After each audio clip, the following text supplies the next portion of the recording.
Réinventons la mobilité de demain dans Smart City avec SEAT.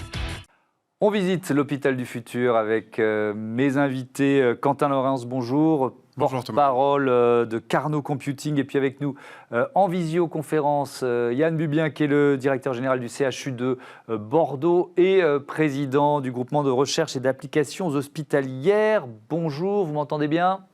Bonjour, je vous entends très bien. Bon, la liaison est bonne. C'est une émission avec beaucoup de visioconférences, donc voilà, on fait au mieux. Je commence avec vous, Yann Bubien. Imaginons que, je fais souvent ça dans l'émission, hein, que nous sommes en 2040. Est-ce que l'hôpital sera radicalement différent ? Est-ce qu'il me surprendra, d'après vous ? Alors, j'en sais rien, parce qu'à chaque fois qu'on a fait des prévisions en matière de santé ou hospitalière, on se rend compte on s'est souvent trompé. Et encore dernièrement, et ces derniers mois nous montrent que l'on fait beaucoup d'erreurs quand on essaye de faire des prévisions. Néanmoins, on peut penser que d'ici 10 ans, 20 ans, oui, l'hôpital il va changer parce qu'il évolue en permanence. Depuis les hôtels-dieux du Moyen-Âge, on a vu l'hôpital se métamorphoser chaque année, toutes les décennies, se transformer au rythme des évolutions technologiques, médicales, pharmaceutiques qui bougent énormément et évidemment des attentes des patients qui changent en permanence. Alors je vais poser la question différemment, pardon de vous interrompre, je vais poser la question un peu différemment. Ouais. Vous qui réfléchissez évidemment à l'avenir de l'hôpital, votre hôpital idéal, il pourrait ressembler à quoi ?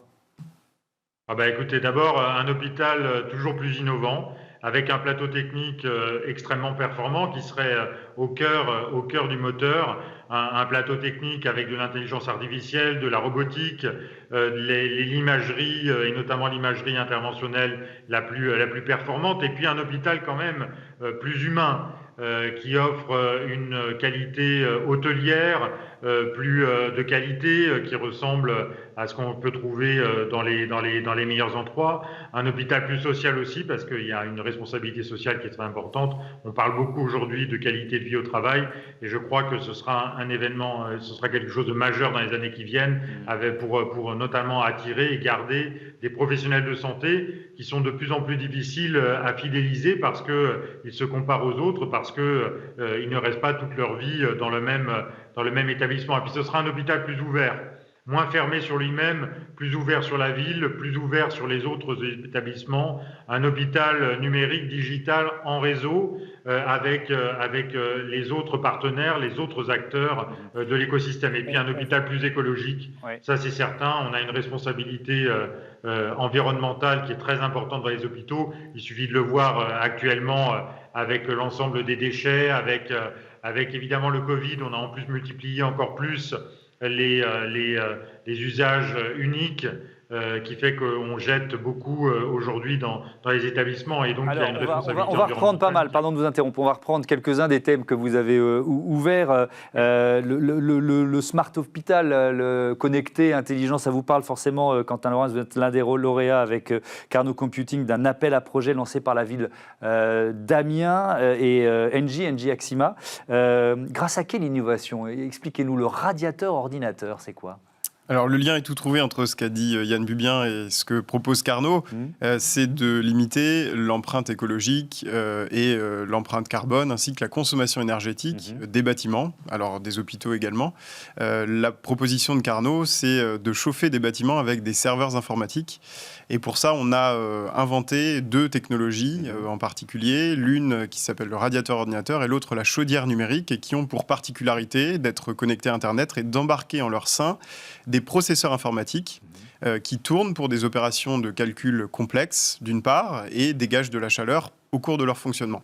L'idée de Carnot, c'est d'être une alternative au data center, une alternative écologique, en dispersant la capacité de calcul informatique directement dans les bâtiments qui ont besoin de chaleur. Et alors, plutôt que de perdre cette chaleur et en plus de devoir la refroidir dans ces grandes usines du numérique qui sont les data centers, Carnot propose d'apporter la capacité de calcul au sein de nos villes, dans les bâtiments, dans les hôpitaux, dans les logements, dans les bureaux.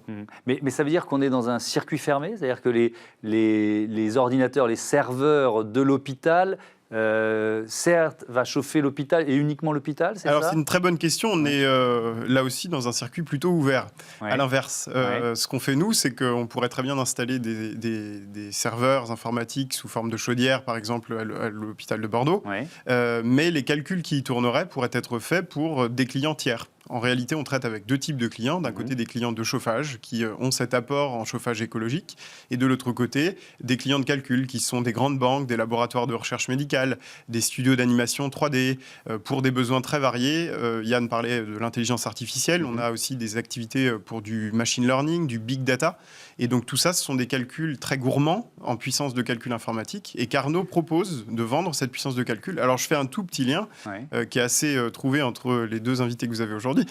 Puisque on a lancé ce matin des calculs pour l'hôpital Necker et l'Institut Imagine, qui a des gros besoins en calcul informatique pour réaliser des traitements de base de données sur le génome humain, en particulier pour les maladies génétiques. Voilà un type de calcul que Carnot peut faire. Et on a décidé de consacrer la grande cause 2021 de Carnot à la recherche médicale sur les maladies génétiques. Ouais. Et alors vous proposez aussi un logiciel qui s'appelle Oasis, c'est ça, qui est un logiciel une plateforme de pilotage des bâtiments qui peut aussi s'adapter aux hôpitaux. Qu'est-ce que ça peut apporter à un hôpital, par exemple? Alors, la plateforme Oasis, c'est une plateforme qui simplifie, qui facilite la vie du bâtiment tout en lui permettant de faire des économies d'énergie. Alors, on se base sur des données qui sont collectées au sein du bâtiment. On parle beaucoup de bâtiments connectés, de smart building, de smart future. Ouais. C'est le thème de l'émission. C'est le thème de l'émission. Nous, on attire toujours l'attention sur le fait que collecter de la donnée ne suffit pas à être intelligent. Ce qu'il faut, c'est avoir un cerveau derrière tout ça. Et le cerveau, c'est souvent des ordinateurs. Et donc, on recoupe ce que je viens de vous dire juste avant sur la capacité de traitement des données. Collecter des données dans un bâtiment, c'est ce que permet de faire Oasis. Ça permet aussi de concentrer toutes les données sur les taux d'occupation, le taux d'usage, le taux d'intensité d'usage des lits, sur la qualité de l'air, sur la consommation énergétique des bâtiments, sur le parcours du patient au sein du bâtiment et pourquoi pas aussi de l'aide qu'on pourrait apporter aux médecins. Alors, je ne mentirai pas là-dessus, on n'a pas encore de travail précis sur le vraiment médical, mais sur la vie du bâtiment, en tout cas, on peut faire beaucoup de progrès tout en économisant de l'énergie et en améliorant le confort. Yann Bubien, la crise Covid, qui dure et qu'on vit collectivement depuis plus d'un an, qu'est-ce qu'elle change à vos réflexions sur l'hôpital de demain? Quelles leçons principales vous en tirez dans la fonctionnalité, dans peut-être la modularité de l'hôpital? Ah oui, ça a changé la donne. Ça a obligé tout le monde à réagir plus vite d'abord parce que la crise, elle est arrivée en janvier l'an dernier. D'ailleurs, on a eu le premier patient français au CHU de Bordeaux le 24 janvier 2020 l'an dernier. Et tout de suite, il a fallu s'adapter. Il a fallu s'adapter de manière diverse. D'abord isoler. À l'époque, on ne connaît pas très bien la maladie, et donc il a fallu isoler évidemment les patients. Il a fallu multiplier les chambres seules, alors qu'on avait aussi des chambres doubles. Il a fallu les transformer en chambres seules. On s'est adapté immédiatement. On a vu qu'en quelques jours, on réussissait à faire de la télémédecine, des téléconsultations, du télésuivi. On a réussi à organiser des visioconférences avec un nombre important de personnes, alors que jusqu'ici, on faisait beaucoup de déplacements entre Bordeaux et Paris ou entre Bordeaux et d'autres villes, par exemple. On voit que tout a changé. On a besoin d'un hôpital plus évolutif, évidemment, parce que des crises comme celle-là, on peut en connaître d'autres. D'ailleurs, elle n'est pas terminée, elle est loin d'être terminée, elle évolue sans cesse. Il faudra un hôpital plus évolutif, qui puisse bouger en permanence ou pouvoir ouvrir des unités d'hospitalisation en quelques jours pour s'adapter à la demande, pouvoir les refermer également quand on n'en aura plus besoin. On a besoin de nouvelles technologies. On s'est équipé évidemment avec des grands écrans, avec des outils plus didactiques pour pouvoir travailler les uns avec les autres sans se voir en réel. Voilà, on s'est vraiment adapté. Pour l'hôpital de demain, ça va changer la donne parce que ça veut dire un hôpital plus évolutif, des unités qu'on peut ouvrir à la demande. Ça veut dire également une digitalisation plus importante. Ça veut dire également de pouvoir travailler à distance Et le télésuivi, la télémédecine, la télésanté, je crois qu'en quelques jours et en quelques mois, on a développé et multiplié par 100, par 200 le nombre de consultations en télémédecine. Mais il restera, parce que cette modularité, on imagine bien à l'aune de cette crise Covid, ce que ça peut vouloir dire. C'est un service qui en temps normal compte, je ne sais pas, une dizaine de lits dans un hôpital et qui doit passer à 50, 70 ou 100 lits en cas de crise. Derrière ça, il y a évidemment la question humaine. Vous parliez tout à l'heure du risque de turnover, donc cette question-là, elle est compliquée à régler quand même, aujourd'hui et à l'avenir. Yann Bubien. Bien sûr, parce que la formation médicale et paramédicale est très longue. Il faut une dizaine d'années pour former un médecin, voire plus pour certaines spécialités. Et une infirmière, c'est 3 ans. Une infirmière ou un infirmier de bloc opératoire, c'est 4 ans. Et quand c'est anesthésiste, un infirmier anesthésiste, c'est 5 ans. Et donc, évidemment, tout ça prend du temps. Mais néanmoins, là aussi, il va falloir travailler à former plus rapidement certains personnels.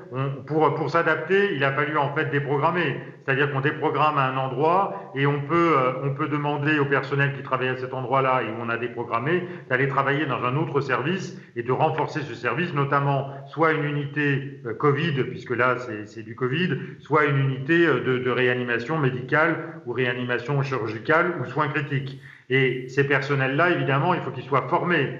On a réussi à les former en quelques jours et quelques semaines au CHU de Bordeaux parce que ce sont déjà des professionnels qui sont compétents. Donc il a fallu les former, mais effectivement, ça demande une adaptabilité des personnels qui n'est pas facile à faire. Et ça veut dire aussi travailler sur nos modes de formation, du e-learning bien entendu, mais aussi de la simulation sur mannequin et s'adapter sans cesse à l'évolution des nouvelles maladies, des nouvelles épidémies qui sont inévitables dans les années qui viennent. Alors, il y a une autre problématique que vous avez abordée tout à l'heure, Yann Bubien, et je voudrais entendre Quentin Laurens là-dessus, c'est le fait d'intégrer l'hôpital à la ville. C'est-à-dire que parfois, aujourd'hui, on a un peu le sentiment que l'hôpital il est dans sa bulle et il ne se connecte pas suffisamment à la médecine de ville et aux différents systèmes d'information. En quoi l'informatique, même l'intelligence artificielle, ça peut aider à cette connectivité et au fait d'intégrer un hôpital dans une ville, notamment dans les solutions que vous proposez? Alors, l'approche de Carnot, elle est, je l'ai dit tout à l'heure, elle n'est pas médicale d'abord. Donc oui. Il y a des spécialistes qui ont des avis. Moi, je fais un aveu d'humilité là-dessus. Non, mais alors, c'est une question presque un peu plus générale sur la ville intelligente. Oui, voilà. Oui, j'ai bien compris. Alors, la ville de demain, moi, sur les questions d'intelligence, il faut toujours se poser la question de la finalité. Ouais.